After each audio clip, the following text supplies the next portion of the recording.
Hey friends, welcome back to the channel. I'm here for another Melick Adventures collaboration. So if you are new to the channel, Creatively Sandra, I'm Sandra, and on this channel we do all things Disney, and during the spooky season we do a lot of Halloween things. So the Melick Adventures have a bi-monthly collab, bi-monthly? 2 times a month collab where we pick movies and do something related to that movie, and it could be a craft, a recipe, showing our collection. And today, for the month of October, we are focusing on Halloween. So instead of picking a movie, we are picking Halloween-themed Disney items. And this collaboration for today is a craft. So I decided to do something a little bit different, do some painting. I bought this apple last year, I think, either at the Dollar Spot or the Dollar Tree. So it might be from Dollar Spot and Target. It doesn't say Target, but I think I paid $5 for it, or maybe I got it on sale after, who knows. But I thought this would be fun, a fun decoration to turn into a poison apple. So let's do that. But before I start that, I want to make sure you know to go watch all the channels that are listed below. We will have links to everybody participating in this collaboration, and everybody's doing a craft this time related to Halloween and Disney. So check it out, watch all of those. But first, let's go turn this into a poison apple. I've got a poison apple, just black and white drawing here that I printed out from the internet as inspiration. I've got my wood. I'm using just a paintbrush, foam brush, because we're going to start by covering this with gesso. This is just a base that makes it easier to add paint later. So let's go.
so it's time for our reveal.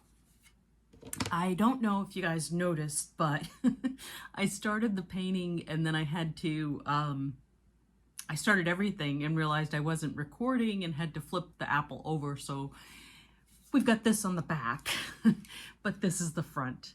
And I love the way it came out. I kind of wish I had done more drippy down here. I don't know, maybe I should have just made this whole thing filled in, but it was kind of cool the way the glue worked and how it was able to cover with the paint. So painting over the glue drips. I almost was gonna leave it because with the hot glue you saw me use and squirt on there, it was cool because the green underneath came through in the clear hot glue, but it looked a little bit better colored in. So it's kind of drippy and gruesome.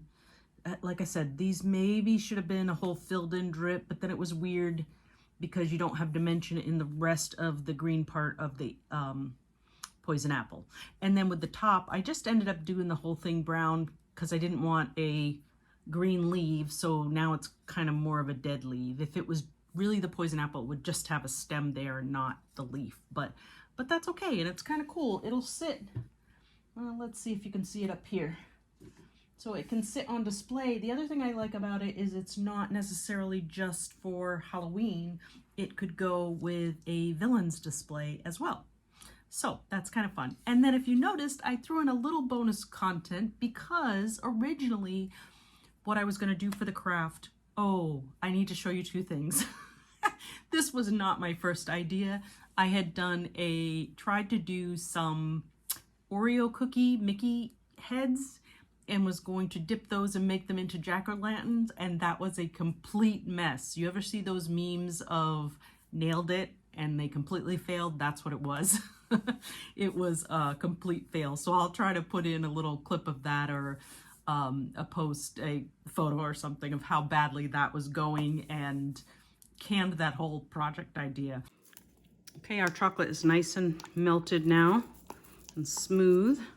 Let's go ahead and dip. I'm going to start with one of the lollipop style. Maybe it's not melted enough. Ooh, it's gonna get stuck in there. Fail. Okay, so we already learned a valuable lesson. You cannot dip these. You will definitely lose an ear. So we're just gonna smear it on. That was just too much of a smear. I'm gonna use one of my popsicle sticks to kind of get more chocolate on here and off of my spatula. You know, these projects just don't always go as planned. But the other thing I had thought about doing was a resin project and then couldn't find the mold I wanted, but I did find this one. So I did the, this was a mold for resin for poison apple, and that came out pretty cool. Now this is flat because it's meant to be a pop socket for the back of your phone, or, you know, could go on a badge reel. So I'll do something fun with that. I wish it had the little bit of a stem there because it kind of, when you're in the light, it looks good, but it's not as much of a contrast as I would like to make it stand out, but it's pretty cool. The other thing I could have done is kind of made that a glowing item, which would have been cool too. So that's it for my crafts today, the poison apples. Tell me what you think down below. Go ahead and subscribe to the channel if you haven't yet. We just reached 100 subscribers, yay. I just realized this time I put my ears on backwards, which was kind of cool. As you get the other villains on them. These were made for me by Magically Rebecca Me. How funny is that? The bow's on the front with Cruella and Queen of Hearts, but both sets are very cool. Anyway, go down and watch all the channels that I linked in the description below. I'm sorry I'm all over the place at this point. Subscribe to the channel so you don't miss the upcoming giveaway, and give me a like and let me know what you thought of today's projects. And I will see you guys on the next one.